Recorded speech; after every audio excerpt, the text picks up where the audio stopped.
Bueno, bueno, mientras se van sumando, quiero agradecerles el poder tomarse un tiempo para poder hablar de este gran tema. Es un gran tema para nosotros, los uruguayos, fue como una gran sorpresa, la gran sorpresa del segundo semestre del año 2025. Eh, Nosotros cambiamos de presidente, a unas consideraciones antes de empezar, así mientras se va sumando el resto.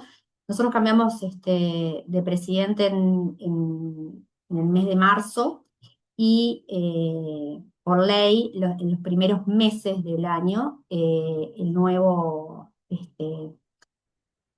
gobierno realiza lo que se llama presupuesto quinquenal, que abarca 2026-2029, que es bueno, el periodo en los que van a estar en actividad.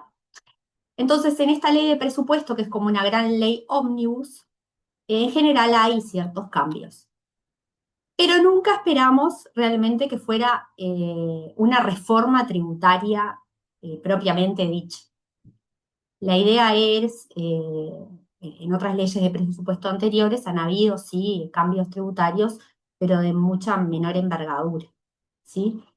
Bueno, esta ley de presupuesto introduce cambios fundamentales en todo lo que es impuestos y sobre todo lo que es el impuestos a la renta. Y establece también un régimen, un nuevo impuesto que es para que no lo vamos a tomar, no lo vamos a tocar, pero sí me permito mencionárselo porque va a ser temas seguramente para otra webinar, que se llama el impuesto complementario, que es un impuesto para grandes multinacionales de un monto de facturación de más de 760 millones de euros, ¿sí? Pero bueno, también está ese impuesto y esa reglamentación y esa creación en esta ley de presupuesto, ¿sí?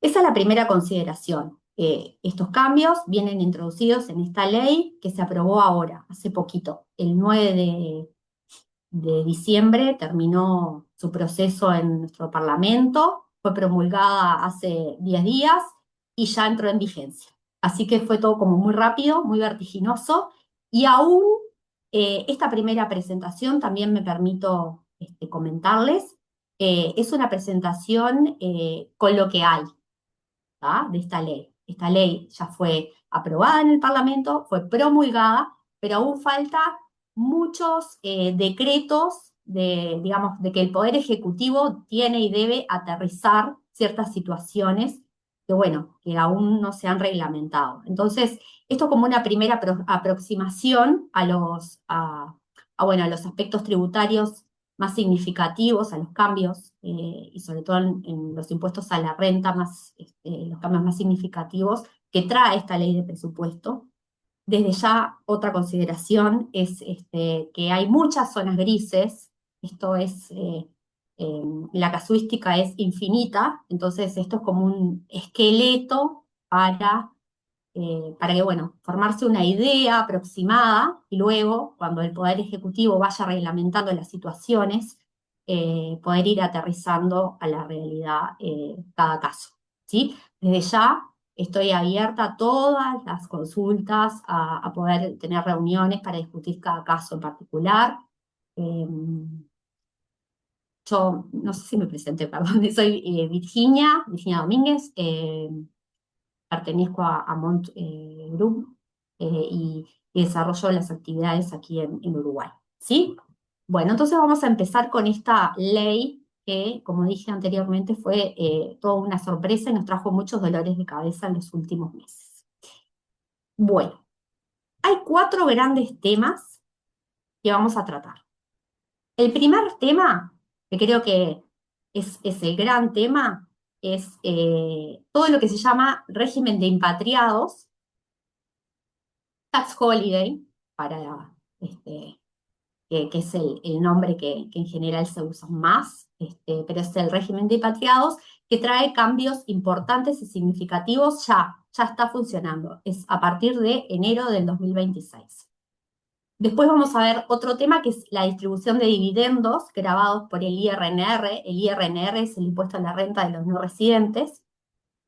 Este impuesto, como también el IRPF, que luego lo vamos a ver, y el IRAE, que es el impuesto a la renta de las actividades económicas, eh, digamos, para seguir los lineamientos de la OCDE, en esta ley lo que se está abandonando es el principio de territorialidad que decía, bueno, todas las rentas que forman parte del que están en el Uruguay van a ser grabadas por estos impuestos.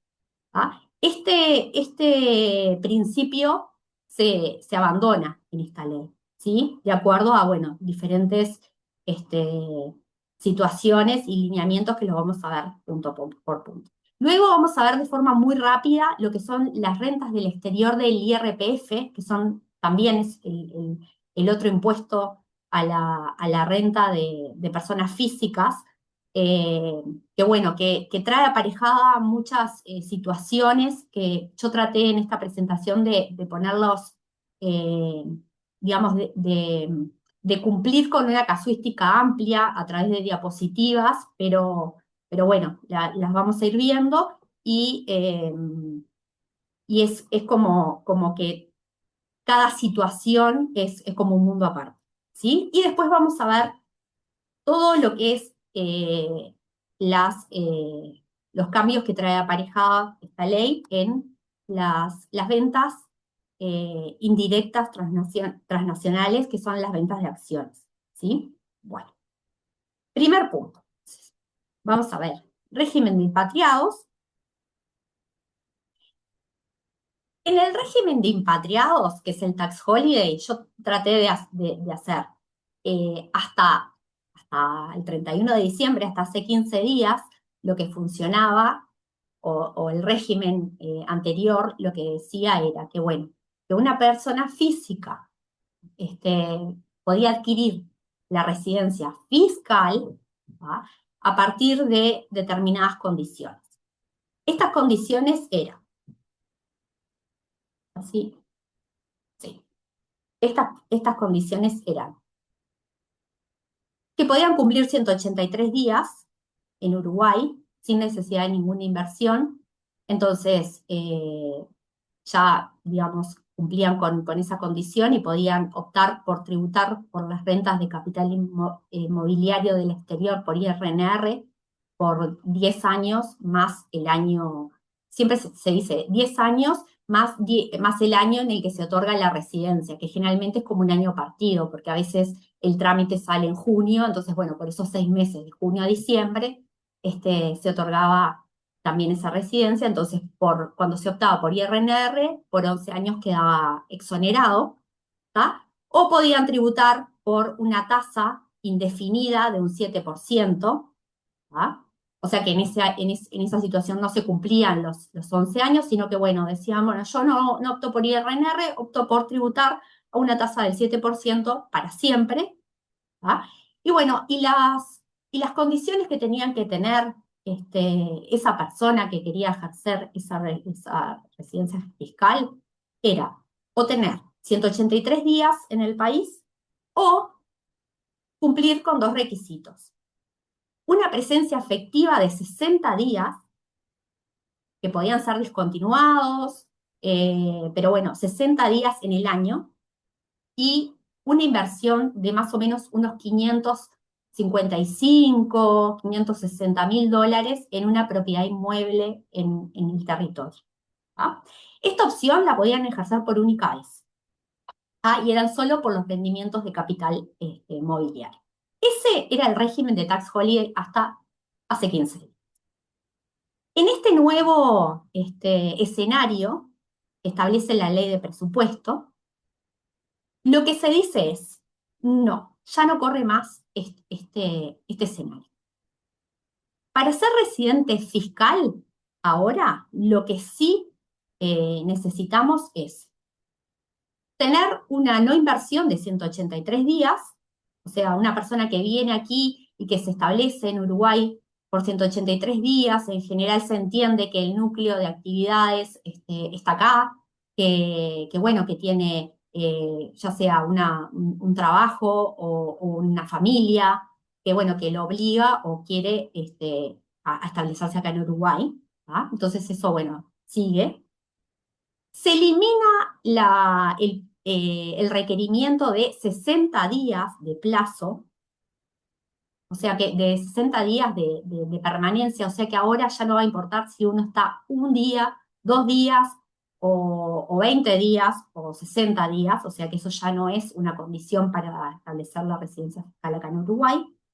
Pero lo que dicen es, bueno, se elimina eso, pero necesitamos que inviertas en una propiedad, un inmueble, por un valor de aproximadamente, como está en UI, son los 2 millones de dólares. O sea, ¿qué pasa? Del régimen anterior que establecía que el inmueble debía ser aproximadamente por un valor de 555, 560 mil dólares a 2 millones de dólares. O si uno no opta por realizar este tipo de inversión, se puede realizar una inversión en unos fondos de inversión destinados a proyectos productivos, más o menos por 100 mil dólares anuales. ¿Sí? ¿Qué pasa? Esta es una parte de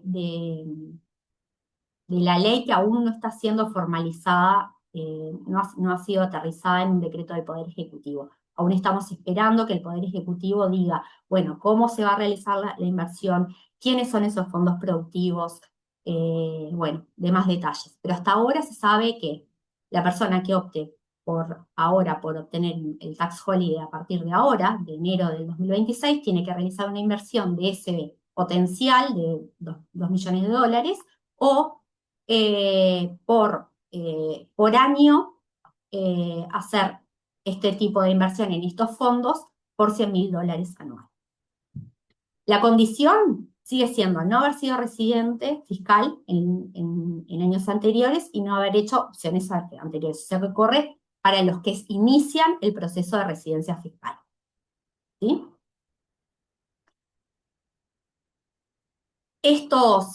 No sé si lo dije, pero esta inversión de 100 mil dólares que estamos esperando que el Poder Ejecutivo la reglamente, tiene que ser por 10 años mínimo. O sea que bueno, que es lo que se está esperando que se realice las próximas semanas. Acá enero en Uruguay está como todo el mundo de vacaciones y, y bueno, y hay ferias y bueno, el Parlamento en realidad no está operando. Entonces, bueno, es esperable que todo este tipo de reglamentos empiecen a surgir a partir de febrero, porque realmente es algo que estamos como todos necesitando para comenzar a tener más definidas las cosas, ¿sí? Bueno, transcurrido, o sea, esos eran los requerimientos, ¿sí? Una vez culminado esos son los requerimientos para obtener la residencia fiscal. ¿Por cuántos años? Sigue siendo lo mismo. Por 10 años completos más el año en el que se otorga la residencia. ¿Sí? Una vez culminado esos 11 años, se puede reducir ahora a una tasa de 6% por 5 años, ¿va? Cuando la persona haya invertido en una propiedad de al menos 1 millón de dólares o se haya optado por la capitalización de esos 100 mil dólares anuales de las que estamos hablando. ¿Sí?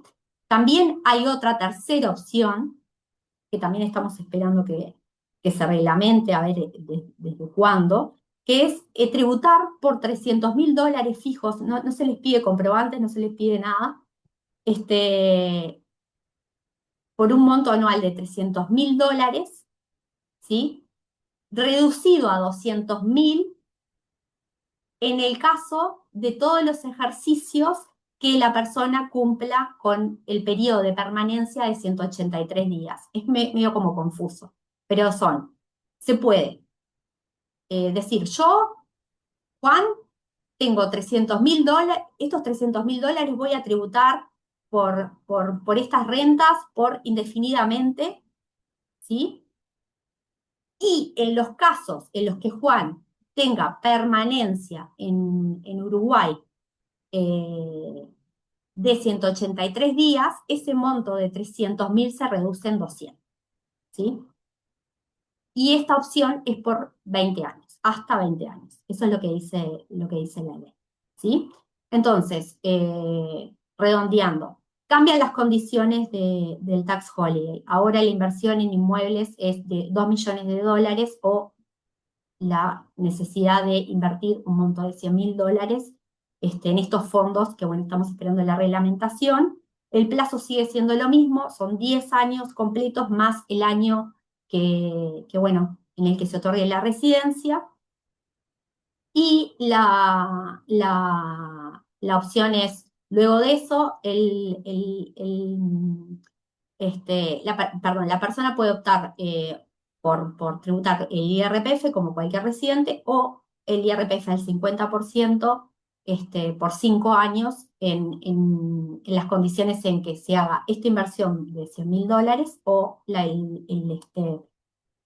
tengan una inversión de hasta $1 millón, ¿sí? Transcurrido el plazo de los 10 años más uno. Bueno, quienes hayan optado, eso es una consideración, quienes hayan optado por tributar IRNR antes del 31 de diciembre, tendrán para el IRPF las mismas opciones previstas en la diapositiva anterior, ¿sí? O sea, el IRPF es igual al IRNR, lo único que el IRPF es el impuesto a las rentas de los no residentes y el IRPF abarca las personas físicas residentes en Uruguay, ¿sí? Este tema del tax holiday es un tema que eh, tiene sus zonas grises también. Muchos me preguntaban, pero ¿qué pasa si yo hice la inversión en el 2025 y todavía no se ha como terminado de formalizar? O sea, si tengo el boleto de compraventa, si el inmueble no está inscrito aún en el registro, si yo puedo acceder a los beneficios anteriores, porque si yo compré una propiedad de $500.000 pensando en obtener el tax holiday en el 2026 y ahora, a finales del 2025, me cambian la jugada, ¿cómo es esto, no? Entonces, bueno, se entiende que la DGI va a respetar la fecha de los documentos del inmueble del 2025, ¿sí? Entonces, las personas que ya están obteniendo el inmueble, que están realizando el registro de los títulos correspondientes, van a poder optar por el régimen de tax holiday del 2025 sin problema. Pero los que inicien desde ahora, eh, la inversión va a tener que ser sustancialmente mayor en un inmueble o optar por estos $100.000 de inversión en estos fondos, ¿sí? Bueno, eso es el primer punto, que es el régimen de impatriados de tax holiday. El segundo tema, distribución gravada de dividendos en el IRN. Segundo gran tema. ¿Qué pasaba antes? Hasta hace 15 días. En el régimen anterior, ¿ah?, los dividendos del exterior solo se grababan si provenían de fuentes uruguayas, ¿sí? En el régimen actual, desde ahora en enero, los dividendos van a estar grabados, sí, están grabados en el país de residencia del beneficiario y si ese país reconoce el crédito fiscal. ¿Qué pasa con esto? Antes, cuando una sociedad distribuía dividendos al exterior, solo estaban grabados por el IRNR si esos dividendos provenían de rentas de fuente uruguaya. Por lo tanto, muchas situaciones no eran alcanzadas por este impuesto. Entonces, ¿qué dice ahora la ley? No, no. Yo lo que quiero ahora es que, sí, en la próxima diapositiva creo que está mejor explicado con un dibujito que a mí me encantan. Lo que dice es, perdón, voy a pasar esta diapositiva para atrás un minuto, porque lo que dice la ley es, bueno, ahora lo que vamos a hacer es grabar esas rentas en el Uruguay, porque para el contribuyente no es un costo adicional. ¿Por qué? Porque, bueno, si esas rentas en el país del beneficiario, si el beneficiario obtiene un crédito fiscal por esas rentas, entonces no es un costo tributario adicional para esta persona. Entonces, lo que tiene que cumplirse sí o sí para que estas rentas queden grabadas ahora en Uruguay es esto. Las rentas, eh, este es el régimen anterior, que es un dibujito, pero las rentas van a estar alcanzadas por el IRAE del 7%, ¿sí? Si las rentas están grabadas en el país de residencia de la persona que recibe estos dividendos, y si por estos dividendos la persona obtiene bueno, de la autoridad un crédito fiscal. Millones de preguntas al respecto hemos recibido, millones no, pero muchas preguntas hemos recibido a partir de ¿qué pasa si en el país de la persona que obtiene este tipo de rentas, la autoridad, es difícil obtener el crédito fiscal por estas rentas? En realidad, eh, nosotros, la DGI no atiende esto. O sea, es si por ejemplo, una persona chilena obtiene por este tipo de rentas un crédito fiscal de la autoridad, sí, no le va a interesar a la DGI, no le interesa si existe, si para terminar el trámite son 5 años o si la autoridad reconoce el crédito fiscal en el año, lo que sea, no. Digamos, no sé cómo explicarlo, pero es como que, bueno, si se obtiene, si la persona chilena obtiene por las rentas un crédito fiscal, estas rentas a partir de ahora empiezan a tributar acá en Uruguay el 7%. ¿Por qué? Porque se entiende que de acá a un año, a 2 o a 3, cuando esa persona obtenga el crédito fiscal, va a estar alcanzada y no va a tener un costo tributario adicional. ¿Sí?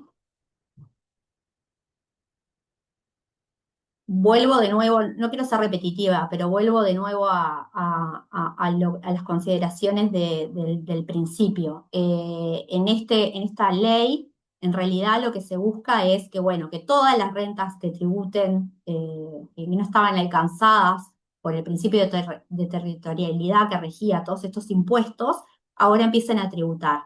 Y, digamos, lo que el ítem que agrega es, bueno, en realidad no vamos a considerar un costo tributario mayor para el contribuyente porque de alguna forma este contribuyente va a obtener el crédito en algún momento, ¿sí? No importa cuándo.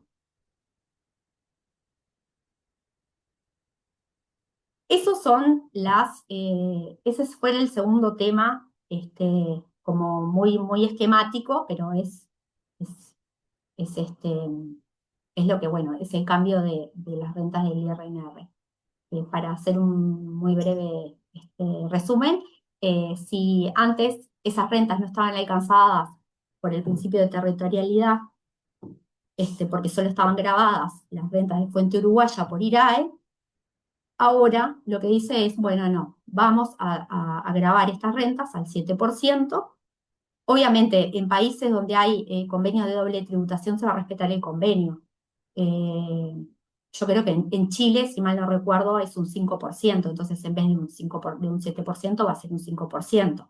Entonces, se respetan los convenios de doble imposición y también se respeta el ítem de que, bueno, solo se van a grabar si este beneficiario obtiene crédito fiscal en el país de residencia. ¿Sí? Bueno, ahora voy a enumerar un otro impuesto, que es el impuesto a la renta de las personas físicas residentes, ¿sí?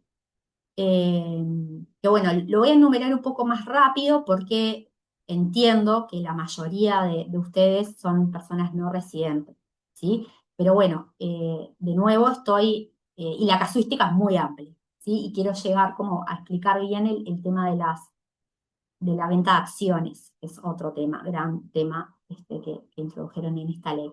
De nuevo, si este tema no queda tan claro, si voy muy rápido, si las diapositivas abruman mucho, luego, sin ningún tipo de inconveniente, al final de la presentación están los contactos, podemos agendar una call o me pasan las preguntas por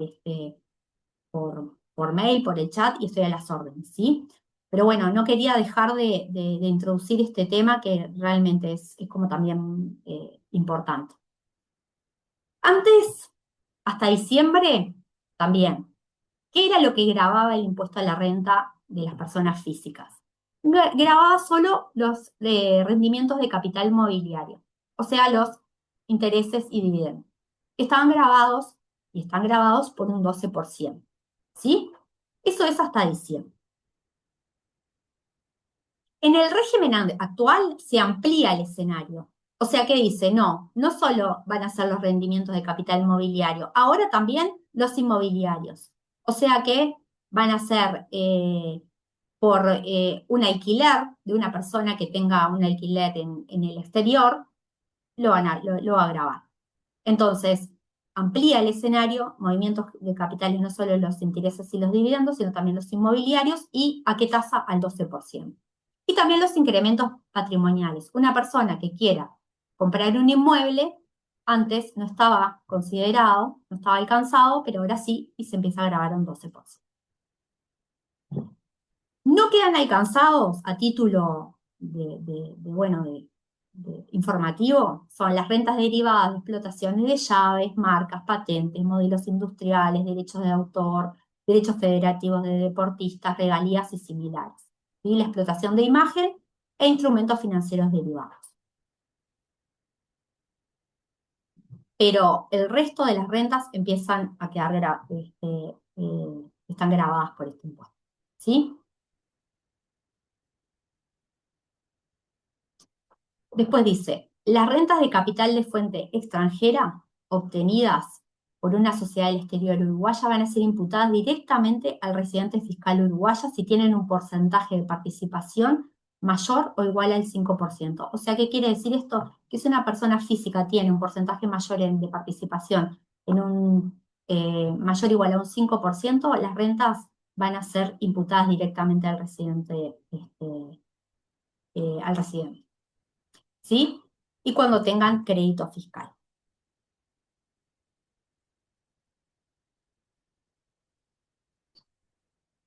Bueno, hasta diciembre se mantenía este escenario. Las rentas del exterior se grababan cuando son efectivamente distribuidas a la persona física residente del Uruguay. Esto ya no va a aplicar. Vamos a ver en las diapositivas cuándo va a aplicar ahora la distribución. La posibilidad de diferimiento utilizando sociedades interpuestas. ¿Qué son sociedades interpuestas? Bueno, cuando se interponía una sociedad entre medio de la persona física y la obtención de las rentas. Entonces, muchas veces lo que se lograba era diferir el pago de esos tributos por el momento en el que la sociedad interpuesta distribuía esas rentas. Eso tampoco va a correr ahora, vamos a ver. Y bueno, la transparencia fiscal, lo que Uruguay ahora se va a alinear es en que, bueno, nosotros teníamos un régimen de que había 100% de transparencia fiscal en el caso de lo que nosotros llamamos bond, que son países de baja o nula tributación. En este caso, ahora se amplía todo el espectro, ¿sí? Esa es como las grandes puntos ahora bueno, que cambian también.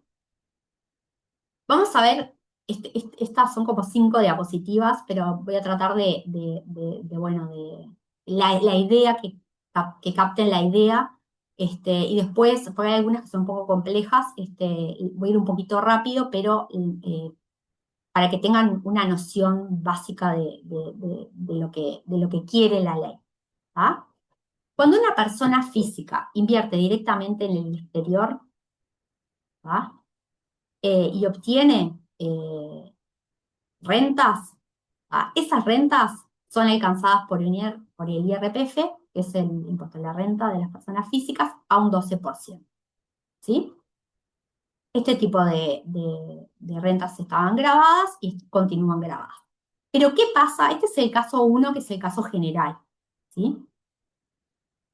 ¿Qué pasa en este momento si lo que decíamos, la persona física interpone una sociedad, en este caso una entidad no residente, ¿sí? Lo que hace es que la persona física, ¿sí? En el momento de que,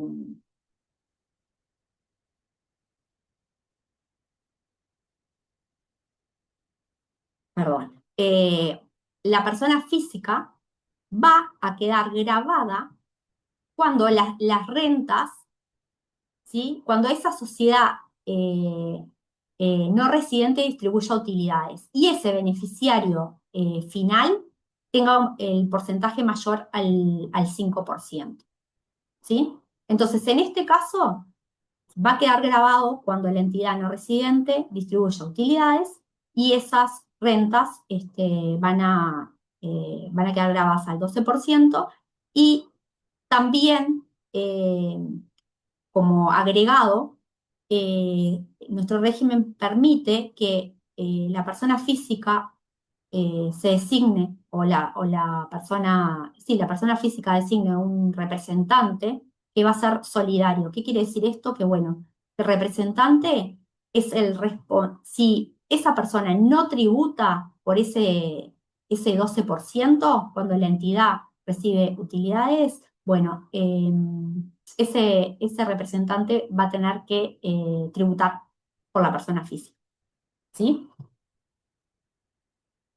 Bueno, después, otro caso que no quedó tan prolijo, discúlpenme, es en el caso de que en vez de una entidad del exterior, sea una entidad de uruguaya y que esa entidad uruguaya sea residente, perdón, tribute IRAE, que es el impuesto a la renta de las actividades económicas, que solamente a título informativo es una tasa básica, es una tasa fija de un 25%, ¿sí?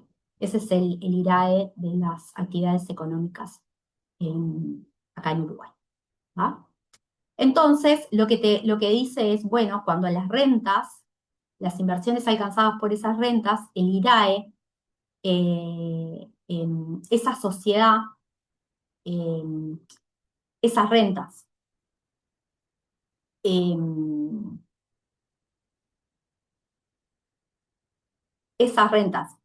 vayan al sujeto de IRAE, ¿ah?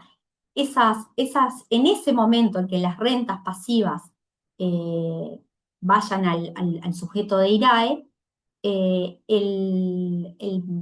la persona residente va a tener que tributar un 12%. ¿Y qué pasa cuando ese sujeto de IRAE más adelante distribuya dividendos a esa persona física? En ese momento, cuando el sujeto de IRAE distribuya a la persona física, esas rentas van a estar exentas. ¿Sí? Bueno, acá tenemos otro esquema, que es también un esquema de qué pasa cuando se interponen varias sociedades residentes, ¿sí? que este esquema es también, involucra la transparencia fiscal, involucra una entidad residente. Esa entidad residente distribuye rentas pasivas a un no residente. Entonces, por la transparencia fiscal, ¿tá? En ese momento es que el IRPF queda grabado el 12% a la persona física y luego, cuando la sociedad uruguaya, digamos, que tributa IRAE, distribuye dividendos a la persona física, vuelve a quedar exenta. Bueno, y después es la interposición de una entidad extranjera y una uruguaya, y acá está como también por la transparencia fiscal desde el momento en que la renta es originada, se distribuye y alcanzada por la entidad no residente, la persona física tributa el 12% y luego también las rentas pasivas de la sociedad alcanzada por el IRAE, que tributa IRAE, van a quedar exentas, ¿sí? Esos son como los casos muy... Y bueno, y después es el caso de los dividendos y utilidades bueno, que son originados de rentas de fuente uruguaya. Bueno, ahora vamos a hablar de otro tema que creo que es de los cuatro temas. El tema anterior es como que, bueno, afecta solo a las personas físicas residentes, que entiendo que no es la mayoría de los casos de las personas que hay aquí. Otro tema que trae aparejado es cambio en esta ley de presupuesto, es el cambio en la venta de acciones, ¿sí? ¿Qué pasa ahora? El objetivo, claro, es que las ganancias derivadas de ventas de activos situados en Uruguay paguen impuesto a la renta en Uruguay. ¿Qué pasa? Vamos a ver que en el caso de que si un contribuyente, por ejemplo, de IRAE, es titular de un inmueble en Uruguay, esa sociedad, perdón, y esa sociedad vende ese inmueble, esa renta va a quedar grabado por IRAE. O sea, un contribuyente de IRAE vende un inmueble, eh, esa renta iba a quedar grabada. Pero existían maniobras que evitaban, que no quedaban alcanzadas ni por el IRAE, que es el impuesto a la renta de las actividades económicas, 25%, o maniobras que evitaban que quedara alcanzado por el IRNR. Y eso es lo que quiere evitar ahora esta norma.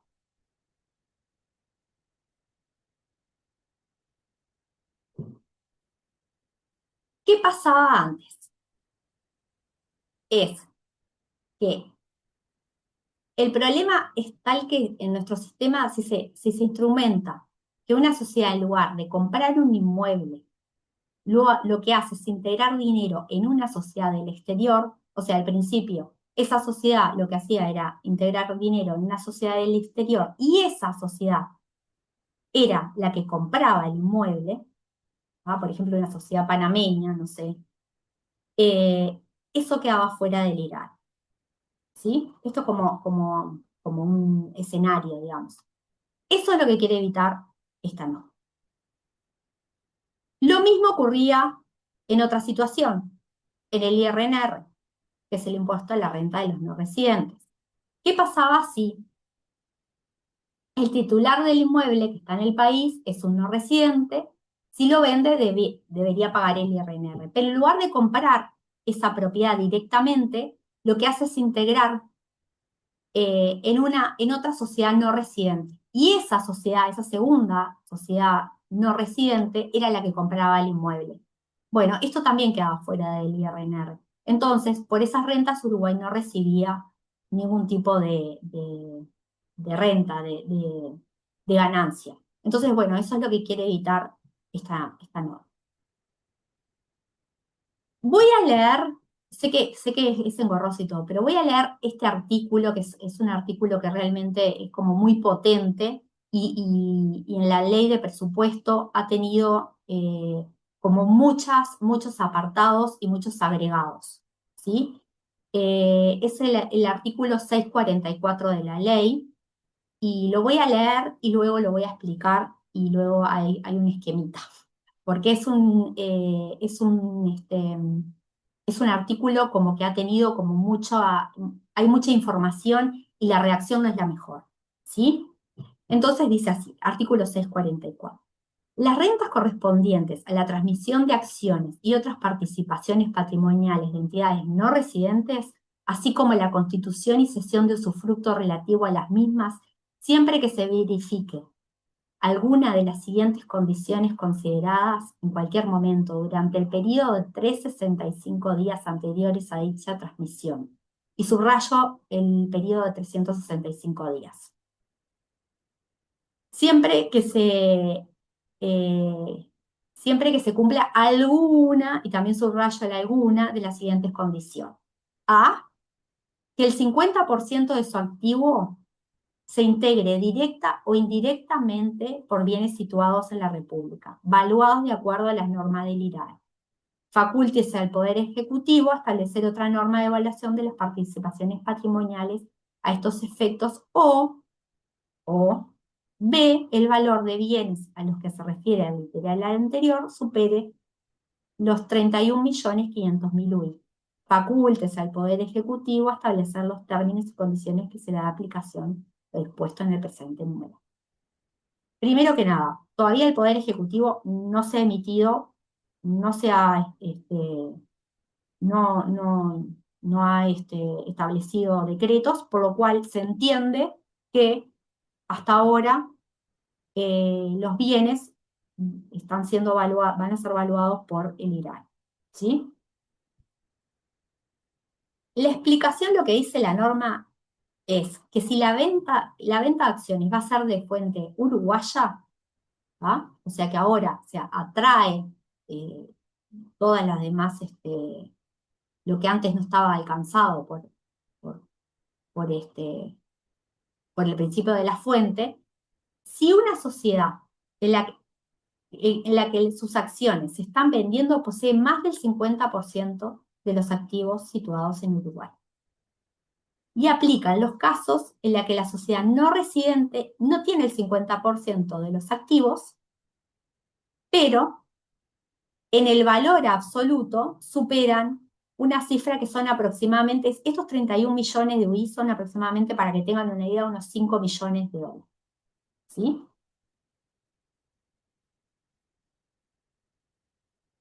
Y subrayo los 365 días por esto. Porque la regla de los 365 días es una regla antiabuso. Lo que quiere evitar es esto. Es que supongamos que una sociedad no residente tiene un único activo en Uruguay, un inmueble, por un valor de 100. Si se enajenan acciones de esa sociedad por un contribuyente de IRAE, según el apartado A del artículo 644, la operación quedaría agravada por el IRAE. Pero ¿qué pasa si el día anterior a la enajenación, a la venta de acciones, esa sociedad eh, toma un préstamo por 101, por 150, o sea, por un valor mayor al activo?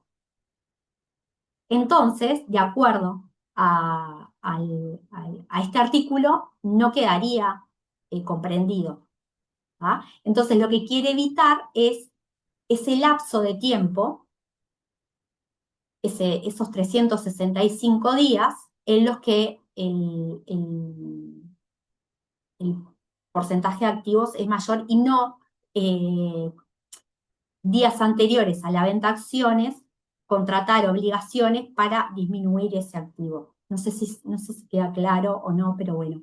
Estas diapositivas van a quedar, se les va a compartir, y bueno, si les quedan dudas o algo, al releerlo, a lo mejor, porque son como mucha información en poco tiempo, ¿sí? Entonces lo que trata de evitar esta norma antiabuso es que unos días antes uno contrate una obligaciones para disminuir el activo y que esta norma de antiabuso, esta norma no se llega a cumplir, ¿sí?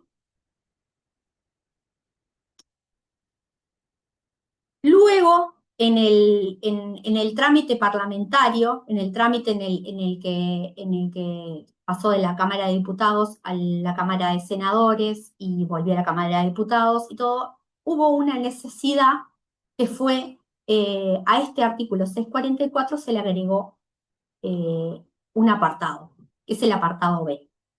Y este apartado, la explicación que tiene es lo siguiente, que supongamos que un residente, por ejemplo, un residente fiscal brasileño posee bienes en Uruguay y posee bienes en otras sociedades, en otros países de América. ¿Tá? Por ejemplo, volvemos a la sociedad panameña. Y esa sociedad panameña posee bienes en Argentina. ¿Sí? Los bienes en Uruguay no superan el 50% de la sociedad. Y suponemos que los bienes de Argentina son más. Y suponemos también que los valores de los activos en Uruguay superan los 5 millones de dólares. En este caso, si se vendieran las acciones de esta sociedad no residente y si no tuviéramos el apartado B, esto quedaría fuera de la gravabilidad, o sea, no quedaría fuera, no estarían grabadas. ¿Ah? Pero por el apartado B, como esta sociedad tiene activos que superan los 7 millones, los 5 millones de dólares, Uruguay va a recabar estas rentas por IRNR. No sé si quedó claro, pero bueno, eso es lo que dice el artículo. ¿Sí? Voy a leer. Se incorporó al apartado B el siguiente texto adicional. Y la transmisión y constitución y cesión referidas represente la transferencia directa o indirecta de más del 50% de dichos bienes situados en la República. En el caso que dicha transferencia sea realizada por más de una entidad y éstas se encuentren vinculadas de acuerdo a lo que establezca la reglamentación, este porcentaje se determinará considerando la suma de las transferencias realizadas por cada entidad. O sea, sociedad panameña, sociedad argentina, se suman y bueno, y si es mayor al 50% queda grabada y si no, no. O sea se ve como un todo, ¿sí? Y para terminar este artículo, otra modificación que establece, que como una ficción, que es de la renta de fuente uruguaya, es que el porcentaje que se va a aplicar es el porcentaje sobre los activos situados en Uruguay sobre la totalidad de los activos, ¿sí?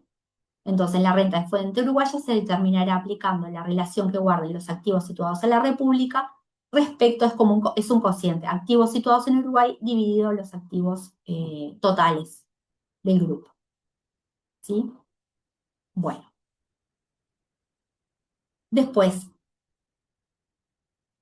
en el caso de que los referidos activos sean participaciones patrimoniales residentes en la República, estas se evaluarán considerando el valor de los activos subyacentes situados en el país, que sean propiedad directa o indirectamente de dichas entidades en la proporción que corresponda. O sea, activos subyacentes se refiere a activos que no están directamente ligados a la sociedad, pero sí al grupo, ¿sí? Entonces, ya no se ve como en el escenario anterior, hasta diciembre, la sociedad solamente, sino que se ve la totalidad del grupo y qué activos están relacionados con la sociedad residentes en la República, ¿sí? Es otra situación que se aclaró también, es que cuando esos activos situados en Uruguay sean de sociedades uruguayas, no se van a computar como activos situados en Uruguay, sino que vamos a mirar toda la totalidad de los activos subyacentes que están detrás de las acciones uruguayas, ¿sí? O sea que se ve la totalidad del grupo, no se ve solamente las acciones, el- los activos que tiene esa sociedad. Eso es un cambio no menor, porque hasta hace 15 días se tomaba la entidad como bueno, mucho más independiente de lo que era el grupo, para determinar lo que era de Fuente Uruguaya. Bueno, seguimos en el artículo 644, ¿sí? Esto es solamente lo voy a leer porque creo que queda sumamente claro. Igual después viene el esquema, pero es un artículo muy extenso que dice, en el caso de reestructuras sociales, en el caso de transmisión de acciones y otras participaciones patrimoniales de los propietarios finales de las entidades enajenantes y adquirientes de las referidas participaciones transferidas sean íntegramente los mismos, manteniendo al menos el 95% de sus proporciones patrimoniales y que no se modifiquen las mismas por un lapso no inferior a 2 años, o sea, que sean las mismas personas, ¿tá? Manteniendo al menos el 95% y por un lapso no inferior a 2 años, como mínimo 2 años contados desde la transferencia efectiva, y que las entidades adquirientes mantengan las participaciones recibidas durante un lapso no inferior a 2 años contados desde que opera la transferencia efectiva, o sea que se tiene que cumplir los 2 años en las dos polos, ¿sí? A tales efectos, no se considerará que exista alteración en la proporción patrimonial, cuando su modificación tenga su origen en una sucesión, participación del codominio sucesorio, disolución de la sociedad conyugal o su participación, o en el caso de fusiones o escisiones, que los propietarios finales de las sociedades participen en las referidas participaciones, sean íntegramente los mismos, manteniendo al menos el 95% de sus proporciones patrimoniales y que no se modifiquen las mismas por un lapso no inferior a 2 años contados de la fecha de la operación. A tales efectos, no se considerará que existe alteración en la proporción patrimonial cuando la modificación tenga su origen en una sucesión, participación de codominio sucesorio o disolución de la sociedad conyugal o participación. O sea, ¿qué se dice? Bueno, en el caso de reestructuras societarias o reorganizaciones societarias, siempre que los propietarios sean finales, sean los mismos, que tengan al menos el 95% de sus acciones y no se modifiquen las mismas en un lapso de 2 años, y que a su vez las sociedades mantengan las participaciones, mantengan la proporción la proporción patrimonial también por al menos 2 años, en ese escenario, todo esto que estuvimos hablando no se cumple, ¿sí? O sea, no se cumple, entonces esas rentas no van a estar grabadas, ¿sí? No van a estar alcanzadas por este artículo, ¿sí? Pero se tiene que cumplir esas dos condiciones en los dos polos, tanto en la sociedad como en el beneficiario final. Bueno, y acá viene el resumen. Resumen del artículo 644. Se considerarán rentas de fuente uruguaya las transmisiones por acciones y participaciones de entidades no residentes, constitución o cesión o de usufructo sobre esas participaciones. Criterios, bueno, es que sea mayor al 50% del activo compuesto en bienes situados en Uruguay, o que el valor de los bienes en Uruguay sea superior a 5 millones de dólares y que los activos en Uruguay que se transfieran sean al menos el 50% de los activos situados en Uruguay, ¿sí? Esto es como el esquema de todo lo que vimos en la primera parte del artículo. Acá hay como un esquemita que a mí me gusta mucho, que es, bueno, persona física residente, no residente, sociedad exterior, activos en Uruguay, y bueno, la tributación del IRAE y IRNR, sí, es más del 50% del activo está compuesto por bienes situados en Uruguay, o el valor de los activos de los bienes situados en Uruguay sea superior a 5 millones y se transfieran al menos el 50% de los bienes situados en Uruguay. La renta se determinará en función de la proporción que representen los bienes situados en Uruguay respecto al total de activos valuados hasta ahora por las reglas del IRAE. Y cuando la tenencia corresponda a participaciones en entidades residentes, deberá computarse los activos subyacentes situados en Uruguay, ya sean propiedad directa o indirecta de la entidad local. O sea que volvemos a los activos, activos subyacentes, es el total de los activos de todo el grupo, no solo los que uno puede ver que se traslucen en que son activos de la sociedad, sino en la totalidad. Quedan excluidas de este régimen las reorganizaciones empresariales, transferencias, fusiones, escisiones, en las que al menos el 50% de los beneficiarios finales permanezcan inalterados durante un periodo mínimo de 2 años. Bueno, y como último, como si fuera la frutilla de la torta, en realidad es solo una acotación, es lo que antes es un cambio del aspecto temporal del IRAE. Antes, eh, el IRAE, ¿qué pasa si un contribuyente de IRAE deja de ser contribuyente de IRAE en un tiempo?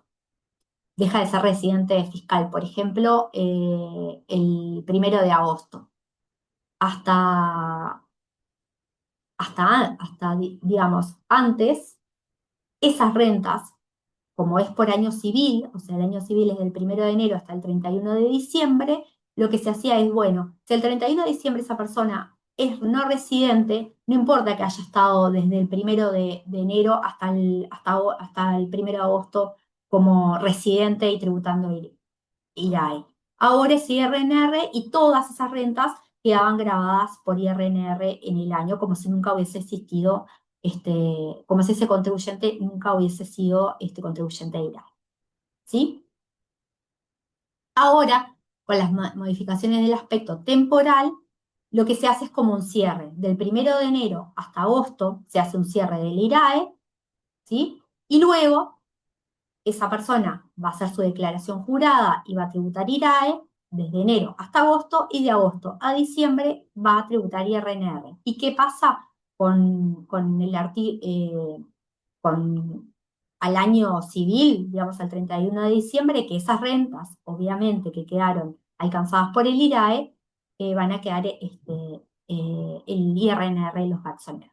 ¿Sí? Es como un pequeño, digamos, una pequeña aclaración al final, que también me gustaba que tuvieran conocimiento. ¿Sí? Bueno, es el final.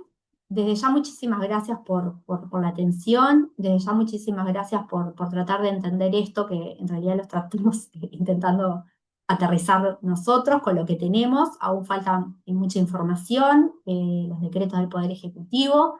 Quedamos totalmente abiertos a todas las consultas, quedamos totalmente abiertos bueno, para poder hablar de casos específicos. Y bueno, y desde ya muchísimas gracias por el tiempo. Y bueno, estamos